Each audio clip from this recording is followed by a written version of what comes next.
Hey guys, this is Laura over at Four Paws Furniture Restoration.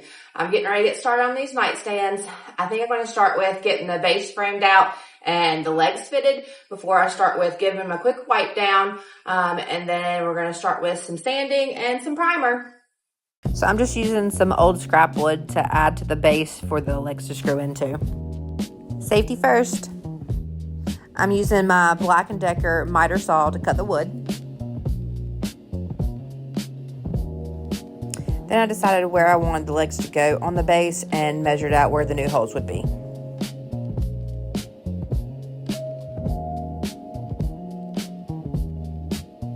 Now I'm drilling the holes for the brad hole T-nut for the legs to screw into. Before I attached the new braces to the bottom of the nightstand, I made sure the brad nuts would fit properly.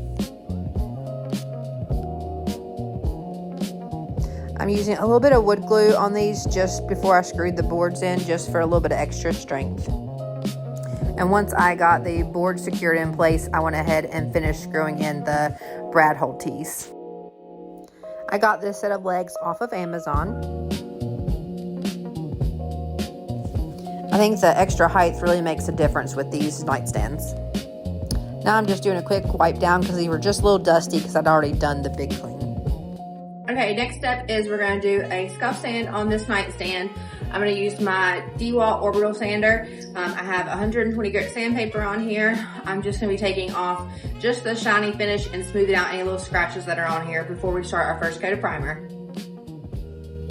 So I said I was just going to do a scuff sand, but the finish was already failing and it started coming off really easily. So I just started sanding and I was making sure to get all the little scratches and scuffs out that I could. I kept switching out between my orbital sander and my mouse sander just because my mouse sander has the squishy pad on it that helps me get around the rounded edges easier and get into the corners a little bit better. Now I'm doing just a quick wipe down with a microfiber cloth just to get all the dust off before I start priming. As you can see, I'm wearing my respirator. You always want to protect your lungs when spraying paint because you don't want to be inhaling all those fine mist particles. And I'm using the Zinsser's Bullseye 123 primer. It is a water-based primer, so it's an easy cleanup so that I can use it in my sprayer without having to go through any difficult cleaning.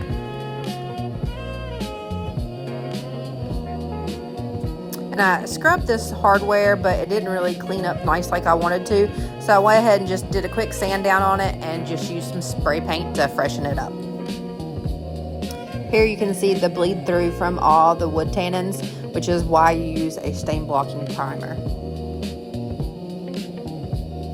Another great thing about the primer is it highlights all the little bitty nicks and scratches so that you can go ahead and get those filled in before you continue on. I like using the Bondo glazing spot putty.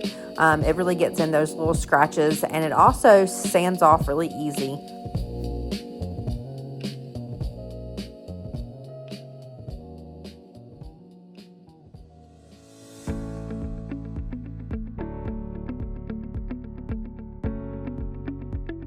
As you can see, I like to use my leaf blower to get off the big dust before I use a microfiber cloth just to get off the remaining dust before I put on my next coat of primer.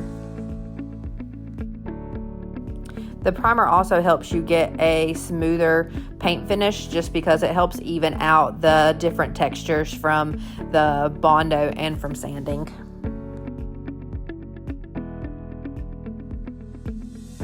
So I decided I didn't like the dark finish of the legs that I got, so I decided to sand them down so that I could stain them a little bit lighter.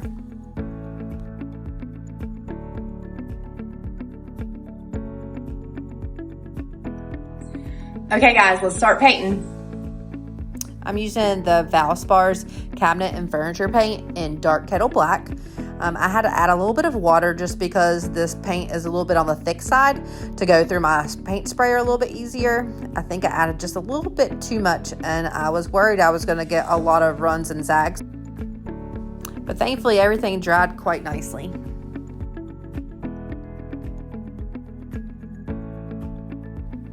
Here I'm using a Minwax oil-based stain to do the legs. I'm just using a chip brush to wipe it on and then using a shop cloth just to wipe off the excess. And as you can see, I just have the legs braced up between two boards just so that they could stand up as they dried.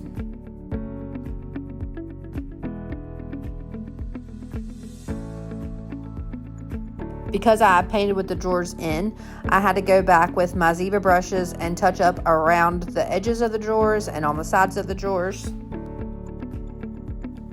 My little zebra artist brushes really help to go around these edges because they contour perfectly around them. In between the coats of paint, I like to use a 400 grit sand pad just to go ahead and knock off any texture that was left from spraying. And then once again, I used a microfiber cloth just to go ahead and knock back any of the remaining dust. And here goes the second coat of paint. It was a little bit hard to get around those top edges from underneath the top shelf. I kept bumping my paint sprayer when I was trying to get around it.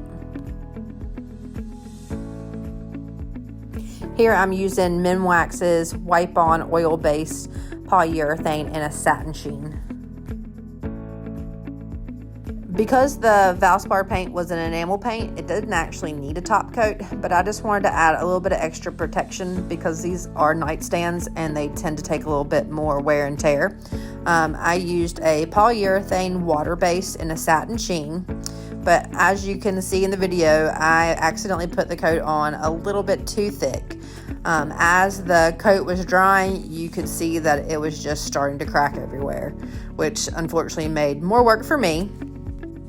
So I waited for the top coat to dry, and I did the only thing that I could do, and I grabbed my sanding sponge and I sanded down as much of the top coat as I could to try to get rid of all the little crackling spots before I put on the next coat. So for the next coat, I dialed back my paint sprayer quite a bit so that I would put on a much lighter coat. And I ended up doing multiple coats, very, very light, and sanding in between with a 400 grit sandpaper to try to get as smooth as finish as I could.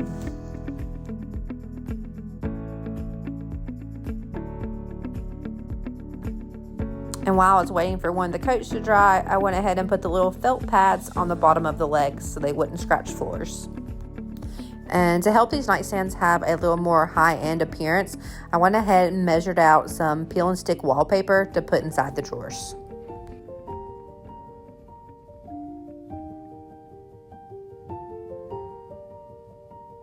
I like to use an old plastic putty knife to go ahead and help smooth out the paper, and then I use a box cutter just so I can get a nice crisp edge on the paper.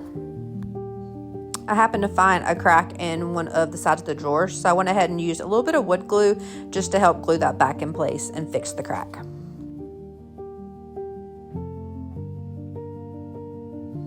Then I used some Howard feeding wax to go ahead and spruce up the sides of the drawers and just to help bring them back to life again. I also used this on the drawer slides to help them open and close easier.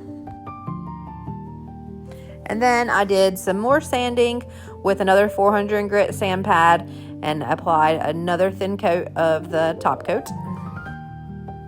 Especially in the last coat, I try to make sure I'm constantly going in the same direction and that my passes are overlapping each other by about 50%. That way I try to avoid the little tiger stripes at the end.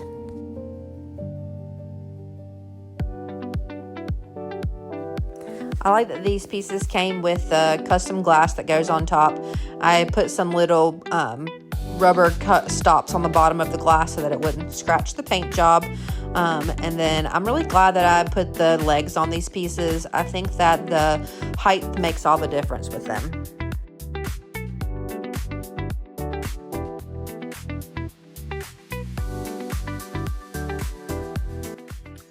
Okay guys, here's the finished product. Thanks for staying with us through the process. I hope you guys enjoyed it. Like and subscribe. Bye guys.